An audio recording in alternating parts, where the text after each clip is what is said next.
नमस्कार, आप देख रहे हैं इंडिया न्यूज मध्य प्रदेश छत्तीसगढ़। वक्त हो गया है बड़ी बहस मध्य प्रदेश का। मैं हूं आपके साथ पराग गुप्ता। आज बात करेंगे सीएम शिवराज सिंह चौहान के एक पौधा रोज लगाने के संकल्प की। मुख्यमंत्री शिवराज सिंह चौहान के एक पौधा रोज संकल्प का 2 साल पूरा होने वाला है।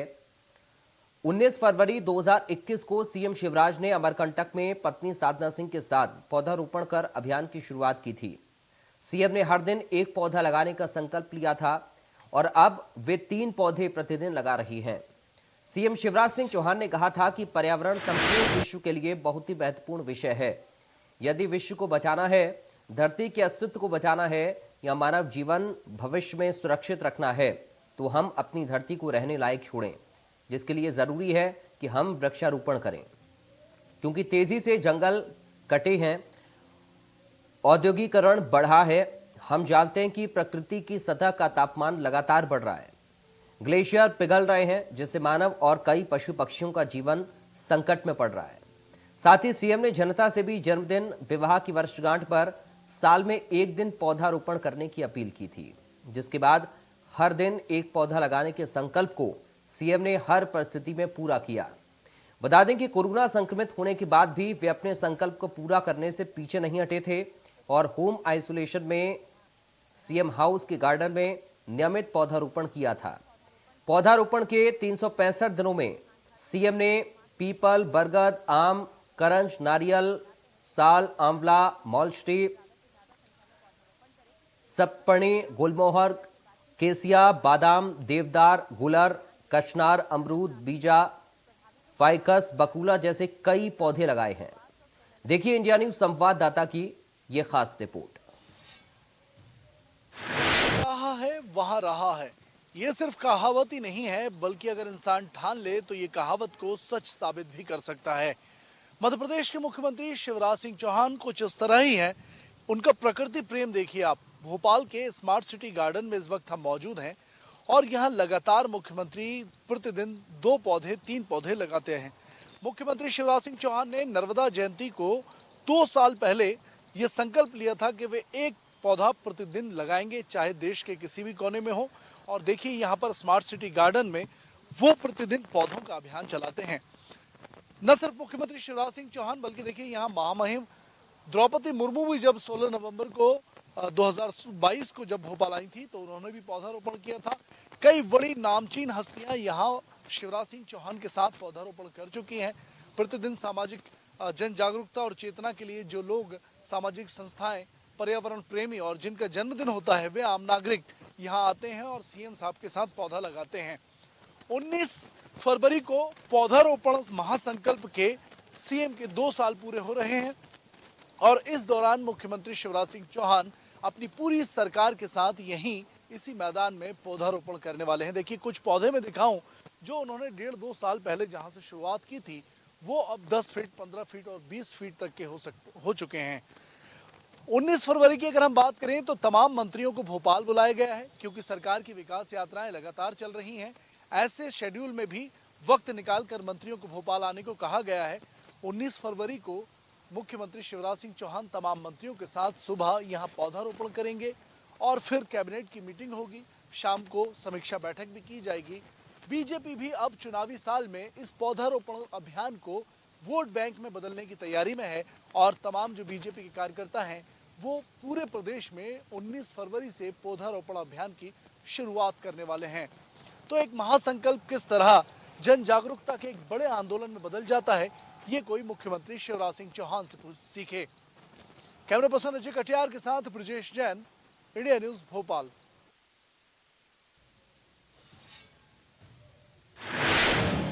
19 फरवरी को अपने संकल्प के 2 साल पूरे होने पर सीएम सभी मंत्रियों के साथ स्मार्ट सिटी पार्क में पौधारोपण करेंगे।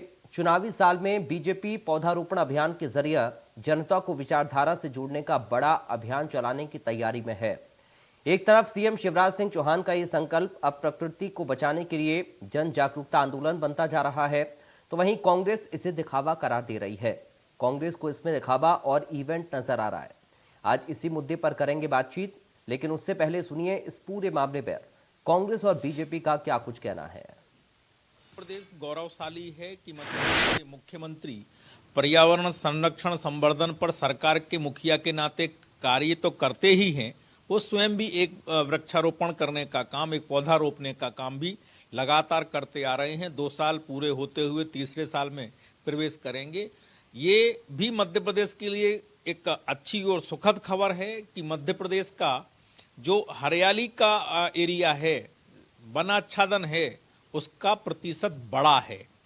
और ये केवल किसी सरकारी कर्मचारियों के आंकड़ों के आधार पर नहीं, बल्कि तकनीक के आधार पर, उपग्रह के आधार पर जो कवरेज एरिया आया है, उसके आधार पर मध्य प्रदेश का वन क्षेत्र बढ़ने की वृद्धि की जो प्रतिशत है वो तेजी के साथ में बढ़ रही है।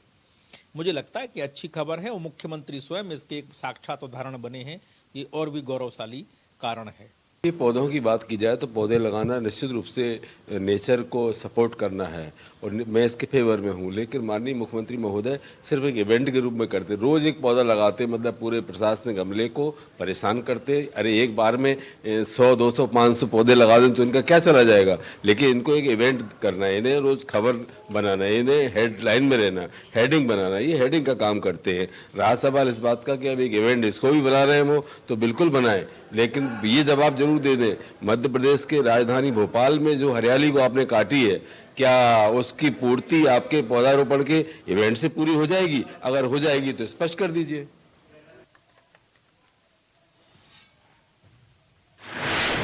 हमारे साथ 2 खास मेहमान इस वक्त जुड़ गए हैं, आपका परिचय करा दें। आशीष तिवारी हैं, जो कि बीजेपी के सह मीडिया प्रभारी हैं। आशीष तिवारी जी, आपका स्वागत है। कांग्रेस पार्टी से प्रवक्ता संजय महेंद्र हमारे साथ हैं। संजय महेंद्र जी, आपका स्वागत है। आशीष तिवारी जी, शुरुआत में आपके साथ ही कर रहा हूं। कांग्रेस के प्रवक्ता कह रहे हैं कि जो हरियाली काटी है, क्या उसकी पूर्ति पौधारोपण के जरिए कर पाएंगे मुख्यमंत्री? जो पौधारोपण का अभियान है, वह अभियान एक संकेत से शुरू हुआ था और अब आज विशाल स्वरूप लेने लगा है। जहां एक और वह पहले 1 पौधा लगाते थे, आज 3 पौधे लगा रहे हैं। साथ ही साथ उनको देखकर प्रदेश के बहुत सारे लोगों ने एक साथ तय किया हुआ है कि वह भी पौधे लगा रहे हैं। कोई जन्मदिन पर पौधे लगा रहा है, कोई पुण्यतिथि पर पौधे लगा रहा है, कोई जन्म जयंती पर पौधे लगा रहा है। तो इस प्रकार से जो लोग पौधे लगा रहे हैं, यह प्रेरणादायक कहना चाहिए प्रसंग रहा है। मध्य प्रदेश के मुख्यमंत्री जी द्वारा जो काम किया गया था, वह प्रेरणादायी रहा मध्य प्रदेश के लोगों के लिए। साथ ही साथ मैं ये कांग्रेस के मित्र से ये भी पूछूंगा, मैं सवाल करता हूं उनसे कि आप बताएं, क्या प्रत्येक दिन 1 पौधा वो नहीं लगा सकते?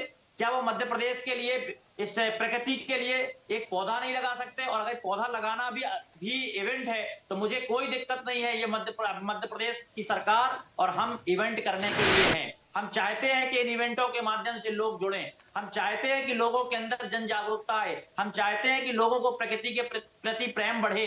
तो ये सबको करने के लिए जब कोई, इसका एक छोटी बात और भी मैं बोल रहा हूं, इसमें साथ साथ जोड़ रहा हूं एक बात को, कि जब कोई बड़ा नेता कोई एक काम को ले लेता है तो वह मिशन बन जाता है। शायद यही कारण है कि जब मोदी जी ने स्वच्छता अभियान को स्वयं के द्वारा उसके हाथ धोने का अभियान चालू किया, उन्होंने स्वच्छता का अभियान चालू किया, तो आज ये स्थिति बन गई कि देश के अंदर लोग कहीं भी खड़े होते हैं तो पहले कचरा की डलिया कहाँ है उसे देखते हैं। तो ये कहना चाहिए कि जब बड़े लोग काम करते हैं तो छोटे लोग और आम आदमी भी उनको देखकर सीखता है। तो निश्चित तौर पे आने वाले समय में इसका एक बहुत बड़ा परिणाम मध्य प्रदेश को मिलेगा। ठीक है संजय महेंद्र जी, पौधा लगाने में सर कैसा इवेंट आपको नजर आ रहा है? ये दिखावा कहाँ है? पौधा तो लगाना अच्छी बात है, पौधारोपण का अभियान तो हर पार्टी भी चलाती है और सभी लोग ये कोशिश करते हैं कि हम जितने ज्यादा पौधे अपने आसपास लगा पाएंगे उतना ज्यादा पर्यावरण के लिए फायदा होगा। तो इसमें इवेंट कैसा है? नहीं, बहुत अच्छी बात है। और आशीष तिवारी जी मेरे मित्र जो हैं, जितने जोश में थे, मुझे बड़ा आनंद आ रहा है उनका जोश देख के। अच्छा, एक बात ये समझ में नहीं आ रही मेरे को, 1 पौधा रोज लगाना है, तो ये सलाह किसने दी है? पहले तो ये पता लग जाए कि 1 ही पौधा रोज लगाना है। अरे 1 रोजगार रोज बांटने देने का अगर प्रण ले लेते तो न जाने कितने युवाओं को रोजगार मिल जाता, न जाने कितने परिवारों के चूल्हे जल जाते। शिवराज सिंह चौहान जी, पौधा एक लगा रहे हैं, पूरे प्रशासन की टीम को ले जाके उसका इवेंट बना के दूसरे दिन फोटो बनवा रहे हैं, फोटो छपवा रहे हैं। वो पीछे जब पौधे लगा के आए थे पिछले 2 साल में, वो पौधे कहाँ गए? उनमें से कुछ कुछ बड़े हो गए तो उनकी फोटो दिखा दी, वो फिर इवेंट करा दिया। अरे भैया, पौधे लगाओ बहुत अच्छी बात है, पर्यावरण बचाओ बहुत ही अच्छी बात है, हम आपके साथ कंधे से कंधा मिला के खड़े हैं, लेकिन देश के युवाओं को रोजगार दे दो। मोदी जी के स्वच्छता अभियान की बात कर रहे थे, हाथ धोने की, तो लोगों ने बहुत अच्छे से हाथ धोए, रोजगार से हाथ धो लिए, व्यापारियों ने, युवाओं ने नौकरी से हाथ धो लिए, गृहिणियों ने बढ़ती हुई महंगाई से अपने किचन के सामान से हाथ धो लिए, खरीदना ही बस में नहीं रहा, 400 का सिलेंडर 1100 रुपए का कर दिया। पता नहीं कौन सी दुनिया में। अच्छा, विकास यात्रा की बात कर रहे हैं, बताओ, विकास यात्रा के बीच में सारे मंत्रियों को बुला रहे हैं, देख तो लो जरा विकास यात्रा की रिकॉर्डिंगों में कि जनता क्या क्या क्या कर रही है। काले झंडे दिखा रही है, नारेबाजी कर रही है, एक भी मंत्री को कहीं विकास, अच्छा विकास होता तो यात्रा निकालते। ये दुस्साहस भी देखिए बीजेपी का ही हो सकता है कि बिना विकास किए विकास यात्रा निकालेंगे। भैया मैं तो इस पर ताली बजा के आपका स्वागत कर सकता हूं। आशीष तिवारी जी, बाकी मुद्दों पर भी ध्यान आकर्षित कर रहे हैं संजय जी आपका। मैं संजय जी की बात को बहुत ध्यान से सुन रहा था और उनकी बात का ही उत्तर मैं देना चाहता हूं कि युवाओं को रोजगार मांगने वाले से ज्यादा रोजगार देने वाला बनाने के लिए मध्य प्रदेश की सरकार ने काम किया और माननीय मुख्यमंत्री जी ने मुख्यमंत्री उद्यम क्रांति योजना के अंतर्गत लगातार युवाओं को रोजगार दिए। और साथ ही साथ मैं अपने मित्र को यह भी बताना चाहता हूं कि रोजगार क्या होता है, पहले तो वो ये समझें, केवल नौकरी रोजगार नहीं होती, रोजगार यह भी होता है कि यदि हमारे गांव का बालक, हमारे गांव का एक गरीब परिवार का व्यक्ति किसी एक व्यवसाय को शुरू करता है और व्यवसाय के माध्यम से अपने परिवार का उदर पोषण करता है, वो भी रोजगार है। और वही रोजगार उसके परिवार को आगे बढ़ाता है और उसके परिवार में समृद्धि लाता है, तो यह भी एक रोजगार है। साथ ही साथ मैं इनको यह भी बताना चाहता हूं कि आज मध्य प्रदेश में पिछले 8 माह में 25,17,000 से अधिक स्वरोजगार के अवसर सृजित हुए हैं और 15,250 करोड़ से अधिक की सहायता स्वीकृत हुई है। तो ये जो काम किया, ये मध्य प्रदेश की सरकार ने काम किया है। अभी जवाब दिए। साथ ही साथ 1 लाख रुपए से लेकर 50 लाख रुपए तक का ऋण देने का जो काम है वो मध्य प्रदेश की सरकार ने किया है और अब तक 4,000 से अधिक प्रकरणों में ऋण सहायता स्वीकृत की जा चुकी है। मतलब लगातार मध्य प्रदेश की सरकार युवाओं को रोजगार देने का काम कर रही है। अब दूसरी बात में आपको जो हमारे मित्र कह रहे थे, तो मैं उनकी दूसरी बात का भी उत्तर दे देता हूं। अभी आपने केंद्र सरकार का बजट देखा, केंद्र सरकार ने इतने प्रभावी तरीके से, इतने व्यवस्थित तरीके से बजट को प्रस्तुत किया कि आज प्रत्येक गरीब परिवार के लिए वह सुखद हुआ और लोगों की आमदनी कैसे बढ़े, इसके लिए केंद्र की सरकार ने काम किया। मध्य प्रदेश की सरकार के लिए भी मैं आपको बता देना चाहता हूं कि जून जुलाई 2022 के आंकड़ों के अनुसार मध्य प्रदेश में बेरोजगारी की दर देश में सबसे कम 0.5% हुई है और पिछले 18 सालों में हुए औद्योगिक निवास के परिणाम स्वरूप 23 लाख से अधिक लोगों को रोजगार मिला है। तो ये मध्य प्रदेश है। मध्य प्रदेश में जो हमने काम किया है ये मध्य प्रदेश में दिख रहा है। और आपको ये भी याद दिला दें, जब 2003 में, हम तो 15 महीने की बात नहीं कर रहे, 2003 की बात कर रहे हैं, उसके पहले आपकी सरकार पूर्ण बहुमत के साथ हुआ करती थी। उस समय जब दिग्विजय सिंह जी मुख्यमंत्री हुआ करते थे, सड़कें कैसी थी? आज 4 लाइन देखिए प्रदेश के अंदर लगातार। अरे गड़े मुर्गे मत ये बहुत बड़ा बता दूंगा मैं। आप देखिए, आप बताइए कि उस समय बिजली कैसे आती थी दिग्विजय सिंह जी के समय पे? उस समय की भी चर्चा कर लिया करिए। अरे मैं सब बताता हूँ, मेरे पे सब बातों का जवाब है। मैं शुरू हो जाऊं? चलिए संजय जी, आपकी बातों का जवाब देना।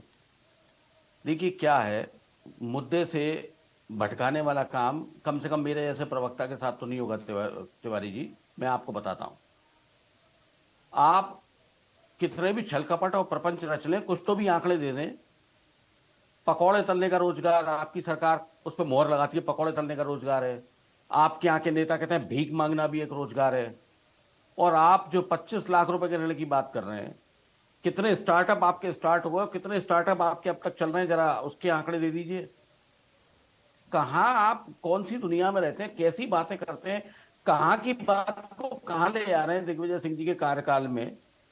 और पूर्ण बहुमत की सरकार की बात आप कर रहे हैं। जो सरकार जो कांग्रेस की अभी बनी थी, तो फिर कैसे बन गई थी? अगर आप इतने अच्छे और नेक काम कर रहे हैं तो जनता ने आपको क्यों गद्दी से उतार दिया था? पूरे वो तो विधायकों ने आपको क्यों छोड़ दिया? मैं ये प्रश्न अरे इस प्रश्न का भी उत्तर दे दीजिए आज। अभी बता देता हूँ अरे बता देता हूँ वो क्या है। भ्रष्टाचार के नोट जब आपके पास इतने इकट्ठे हो गए ना, उसको बांट बांट के आपने एक बार तो ये काम कर लिया। अब की बार आपको कमलनाथ जी की सरकार पूर्ण बहुमत से मिली हुई बनेगी। अब इस बात की गुंजाइश नहीं है कि आप इधर उधर ढूंढे उनको कि किसको तोड़ें किसको फोड़ें। अब ऐसी कोई गुंजाइश वो नहीं तो आने है। वाला आप वक्त बाहर बताएगा, निकल चिंता मत करिए। आप बाहर निकल के देखिए तिवारी जी, जनता आपकी विकास यात्रा का कैसा स्वागत कर रही है। विनाश यात्रा आपने बना के रख दी है। प्रदेश में बात हो रही है पर्यावरण आपने की। कौन सी यात्राएं निकाली हैं? आप भी जनता के अब बीच में जाइए ना। अरे हमने जनता के अभी बीच में जा रहे हैं लगातार। तिवारी जी, हमने जो तिवारी जी, उपलब्धियां अरे 18 वर्षों में प्रभु हासिल की मुझे हैं, बोल वो तो ले जनता को लीजिए। बता रहे हैं। मैं आप आपके जाके बीच में बताइए नहीं ना। बोला तिवारी जी। देखिए डिबेट को खराब मत कीजिए, आराम से एक दूसरे की बात सुनेंगे और जवाब देंगे। हमारे साथ कौन है कौन नहीं है, ये अभी आपने राहुल गांधी की यात्रा जो निकली थी मध्य प्रदेश से देखा नहीं थे लाखों लोग? आपने बिल्कुल नहीं देखी आपको लाखों लोग चलते हुए? लाखों लोग कौन थे? ये क्या पैसे देके भीड़ बुलाई गई थी जो आगे की भीड़ बैठ जाती है और नारेबाजी करती है? जो 400-500 लड़के बैठलवा के आप नारेबाजी करते वो वाली भीड़ थी क्या? जनता स्वेच्छा से निकल के आई थी और किस तादाद में निकल के आई थी सबने देखा है। अब आपको अगर वो नहीं दिख रहा तो उसका तो फिर कोई इलाज ही नहीं है। दूसरी बात, राष्ट्रीय राजमार्ग चौड़े करके उन पर व्यवस्था बनानी चाहिए थी, सुगम आवागमन की, रोजगार की और बाकी सारी चीजों की। सरकार ग्रीनफील्ड बना के सत्यानाश कर रही है। उधर आपने देखा नहीं उधर कि वो कहां पर वो इतनी चौड़ी चौड़ी दरारें पड़ेंगी, मुझे नाम बताने की जरूरत है। तो ये पर्यावरण को नुकसान तो आप ही लोगों की सरकार पहुंचा रही है भैया। ठीक है। किसानों की जमीनें छीन लेना, उनको उचित मुआवजा नहीं देना, लोगों के रोजगार छीन लेना, लोगों को नौकरियों से वंचित कर देना। ग्वालियर में आइए, मैं आपको दिखाता हूँ, 8 महीने से अतिथि विद्वान बैठे हुए हैं, भीख मांग ली उनने सड़क पे खड़े होकर, उनकी कोई सुनवाई नहीं है आपकी सरकार में। जबकि चुनावी वादे जब आपके आएंगे ना, चुनाव नजदीक आएगा, दुनिया भर के वादे करेंगे। तो ये इस तरीके की रेवड़ियां अब नहीं बटेंगी और जनता आपको अच्छी तरह समझ चुकी है। इसलिए आप इंतजार करिए, धीरज रखिए और इन सब बातों का जवाब इकट्ठा। और आप एक पौधा रोज लगाने की बात है, इकट्ठे लगा दो ना 500 पौधे, क्या दिक्कत आ रही है? मगर नहीं, वो 500 दिन का रोज का एक इवेंट चला जाएगा ना। इसलिए हम इवेंट की सरकार कह रहे हैं आपको, पौधे लगाने से किसी को कोई एतराज नहीं है। ऐसे ही आपने गौ रक्षा के लिए किया था, क्या हालत है आके देखिए गौशालाओं की। कमलनाथ जी ने तो इतनी बढ़िया गौशालाएं बनवाई थी, 1000 गौशालाएं बनवाई थी जिसमें पूरी व्यवस्था करके दी थी। मगर आप लोगों को अच्छे काम कहां सुहाते हैं? आप लोगों को तो लगा कि फटाफट, अरे भाई कमलनाथ जी अगर बहुत अच्छा काम कर देंगे तो हमको कौन पूछेगा। तो पैसे दो, खरीदो, तोड़ो फोड़ो, जो भी आप लोग करते हो वो आपकी लीला है। तो अब जनता आपको ठीक तरीके से जवाब देगी और ठोस देगी और मजबूत जवाब देगी। आशीष जी, संजय जी कह रहे हैं आप रोजगार तो दे नहीं रहे हैं, पौधा लगाने की जिम्मेदारी दे रहे हैं, इसको भी रोजगार की श्रेणी में शामिल करें क्या? हाँ, ये एक अच्छी बात है। देखिए संजय जी मजाकिया अंदाज में अपनी बात को रख रहे हैं। मुझे उनके मजाक को मैं बहुत ध्यान से सुन रहा था। साथ ही साथ में संजय जी की बातों को बहुत सीरियस रूप में एक उत्तर दे देता हूं कि जब कोई काम करता है तो वो काम दिखता है। मध्य प्रदेश में जो काम हुए हैं वो दिख रहे हैं। आप स्वयं जिस सड़क से ग्वालियर से भोपाल आते होंगे, उस सड़क पे आपको दिखता होगा कितने आराम से आते हैं। और दिव्या सिंह जी के समय जब अपने कार्यक्रमों में और प्रदेश कांग्रेस कार्यालय आते रहे होंगे, तब कैसे आते थे आपको दिखता होगा। अगर आप गले मुर्दे उखाड़ेंगे तो तिवारी जी एक भी बात का जवाब नहीं दे पाएंगे कि जब रात में बिजली चली जाती थी कब आएगी। आज बिजली जाती नहीं है और बिजली पूर्ण समय रह रही है। ये है बिजली का उत्पादन बढ़ा है मध्य प्रदेश के अंदर। ऊर्जा, आपके ऊर्जा मंत्री हमारे यहाँ हाथ जोड़ रहे हैं कि मुझे मुक्त कर दो जिम्मेदारी से। आप हाथ जोड़ो ना, चप्पलें छोड़ रहे हैं, नंगे पैर घूम रहे हैं, कोई काम नहीं हो रहा। अरे मैं तो आपके अधिकृत नियुक्त मंत्री की बात कर रहा हूँ। तो जनता के बीच में जनता के हाथ जोड़ो। अरे भैया, ज्योतिराज सिंधिया जी खुद उनके लिए कह चुके हैं कि अच्छे नौटंकी मंत्री साबित हैं। में रहकर भी जनता का काम करने का दायित्व रहता है विपक्ष का। मैं अभी आप बोलो, मैं जवाब दे चुके हैं और आपको भी निभाना चाहिए। आप बोल लो, मैं भी जवाब देता हूँ। चलिए मुद्दे पर ही रहते हैं। संजय जी, सवाल हम पौधारोपण अभियान से जुड़ा ही मैं पूछ रहा हूं। अगर मुख्यमंत्री का पौधा लगाना आपको इवेंट नजर आता है, जनता से वो जो आह्वान कर रहे हैं पौधा लगाने के लिए, लोगों से आह्वान कर रहे हैं, ये आह्वान भी आपको एक इवेंट नजर आता है। अगर लोग पौधा लगाएंगे तो इसमें भी क्या दिक्कत आप लोगों को होगी? नहीं, देखिए ऐसा है पराग जी, पर्यावरण की रक्षा करने के लिए, पर्यावरण के लिए हकीकत में काम करने के लिए बेहद नैतिकता और ईमानदारी की जरूरत होती है। सरकार में सर पौधे तो हकीकत में ही लग रहे हैं ना। आप मेरी बात ही नहीं समझ रहे हैं आप। मैंने किसी बच्चे का स्कूल में एडमिशन करा दिया उसको। अब देखिए पराग जी, ये तरीका ठीक नहीं है। पर पराग जी ये तरीका ठीक नहीं। एक एक करके प्लीज, आशीष आऊंगा। मैं आपको बताता हूं, आपको एक आंकड़ा बताता हूं जो मेरी आंखों के सामने है। वैसे तो मैं आंकड़ों में बिलीव नहीं करता, लेकिन ये ठोस आंकड़ा है तो आपको बताता हूं जी। मोदी सरकार में पिछले 5 वर्षों में 1 करोड़ से अधिक पेड़ काटे गए। आरटीआई लगा के जानकारी ले लीजिए। पहली बात तो ये तो आपका हुआ राष्ट्रीय मामला। और दूसरी बात, ग्रेट निकोबार में 130 वर्ग किलोमीटर से अधिक के वनों को शिपयार्ड के लिए काटने में लगी है मोदी सरकार, और पर्यावरण की बात कर रहे हैं। आप जरा पता कर लीजिए दोनों चीजें। अब मैं तीसरी बात पे आता हूं। इनको मेरी बात अगर मजाकिया अंदाज लग रही है तो फिर ये गंभीरता से मेरी बातों को सुन भी क्यों रहे, गंभीरता से जवाब भी क्यों दे रहे हैं? इन्हें देना ही नहीं चाहिए। मैं बताता हूं, इनको मजाकिया अंदाज नहीं लग रहा, मैं तो मुस्कुराते हुए इनको बता रहा हूं कि आपकी सरकार ने जनमत के आधार पर, जनमत के साथ धोखा करके जो उनकी पीठ में छुरा घोंप के सरकार बनाई है, जनता आपको इस बार उसका जवाब देगी। आप इस बात को समझिए, जनता आपको इस बार उसका बिल्कुल ठीक जवाब देगी। तिवारी जी, किसी लोक लुभावन नारे में नहीं आने वाली, किसी इवेंट में नहीं आने वाली। जनता कह रही है हमको पेट के लिए रोजगार दो भाई, हमको नौकरी दो। व्यापारी कह रहा भाई साहब त्रस्त हो गए, हमारा धंधा चलवाओ। इन सब बातों से फर्क पड़ता है समाज को। गृहणियां कह रही है सिलेंडर के दाम तो कम कर दो, युवा कह रहा है पेट्रोल डीजल के दाम तो कर दो। 10 किलोमीटर दूर जाना पड़ता है तो सोच के जाना पड़ता है कि दोबारा पेट्रोल कहां से डलवाएंगे, पैसे ही नहीं है। आप क्या बात कर रहे हैं, कौन सी दुनिया में रहते हो? और आपको मेरा अंदाज मजाकिया लग रहा है। आप गंभीरता से सोचिए, आप किस सरकार का साथ दे रहे हैं, किस सरकार के प्रवक्ता और सरकार क्या कर रही है लोगों के साथ, ये आपको सोचना चाहिए। लेकिन संजय जी, इंफ्रास्ट्रक्चर को मजबूत करने के लिए तो विकास और निर्माण भी बहुत जरूरी है ना। आप कह रहे हैं कि अगर पेड़ों को काटा जा रहा है तो ये सब तो पहले जंगल ही था, धीरे धीरे करके डेवलपमेंट हुआ। ये डेवलपमेंट कैसे होगा फिर? तो फिर दोनों बातें अलग अलग मत कीजिए ना। देखिए क्या है, या तो आप पर्यावरण के लिए काम कर लीजिए तो फिर उसकी दुहाई मत दीजिए, या फिर आप डेवलपमेंट की बात कर ली तो पर्यावरण की बात मत कीजिए। ग्वालियर में ऊर्जा मंत्री चप्पलें उतार दी, काम नहीं हो रहा जनता के। लेकिन ये दोनों चीजें तो पैरेलल चलेंगी ना संजय जी। तो फिर मैं वही तो कह रहा हूं आपसे, मेरी बात को तो समझिए। प्रकृति के साथ संतुलन बनाने के लिए, प्रकृति के साथ संतुलन बनाने के लिए तो बहुत ही अच्छी बात है, कोई मना ही नहीं कर रहा है इस बात के लिए। तो हम तो खुद ही आपके साथ कह रहे हैं, लेकिन ये एक एक पौधा लगाने का नाटकबाजी जनता को समझ में आती है। सर आप आपको समझने का प्रयास कीजिए। आशीष जी, मध्य प्रदेश में एक मिनट 10 सेकंड, मध्य प्रदेश में हीरे की खोज के लिए 35 लाख पेड़ काटने के लिए न्यायालय ने फटकार लगाई है। आप पता कर लें, हो गया पर्यावरण आपका। चलिए आशीष जी, बहुत संक्षेप में फाइनल कमेंट आपका चाहूंगा। अब ये इवेंट करते रहेंगे या बाकी मुद्दों पर भी ध्यान होगा? संजय जी का सीधा सवाल आपसे। देखिए, मध्य प्रदेश की सरकार संवेदनशीलता के साथ में सभी मुद्दों पर काम कर रही है। आज विकास के मुद्दे पर काम कर रहे हैं, हम रोजगार के मुद्दे पर काम कर रहे हैं, हम कृषि के लिए काम कर रहे हैं। साथ ही साथ जो हमने वृक्षारोपण का अभियान लिया हुआ है उस पर भी हम काम कर रहे हैं। और मैं आपको बता दूं, शिवराज जी की तरह हमारे भारतीय जनता पार्टी के बहुत से ऐसे कार्यकर्ता हैं जो वर्ष में कोई दो पौधे लगा रहा है, कोई वर्ष में 4 पौधे लगा रहा है, कोई बच्चे के जन्मदिन पर पौधे लगा रहा है। तो एक प्रेरणा का काम होता है और उसी प्रेरणा के आधार पर कार्यकर्ता भी आगे बढ़ते हैं और समाज के लोग भी आगे बढ़ते हैं। मुझे ऐसा लगता है कि जब देश के अंदर या प्रदेश के अंदर कोई भी अच्छा काम हो तो उस अच्छे काम की तो कम से कम प्रशंसा होनी चाहिए। और कांग्रेस को पौधारोपण पे भी कर रहे हैं ना? नहीं बिल्कुल नहीं है। आपके इवेंट पे आपत्ति है, आपके इरादों पे आपत्ति है, ठीक है, आपके इरादों पे आपत्ति है, आपके इवेंट पे आपत्ति है, पौधारोपण पे कोई आपत्ति नहीं है। तिवारी जी, चलिए हम उम्मीद कर रहे हैं कि चूंकि पौधारोपण कोई बुरा अभियान नहीं हो सकता है, इसलिए संजय जी भी इसका समर्थन कर रहे हैं, मगर बाकी मुद्दों पर फोकस हो, ये भी संजय जी की मांग है। और कह रहे हैं कि इवेंट ना बनाकर बल्कि हम कैसे नेचर के प्रति अपना सहयोग दे सकते हैं, योगदान दे सकते हैं, इस पर भी फोकस होना चाहिए। आज चूंकि समय इस चर्चा के लिए हमारे पास इतना ही है, इसलिए बहुत शुक्रिया आप दोनों खास मेहमानों का। आशीष जी आपका शुक्रिया, संजय बहन जी आपका बहुत शुक्रिया आज की चर्चा का हिस्सा बनने के लिए। फिलहाल दीजिए इजाजत, नमस्कार।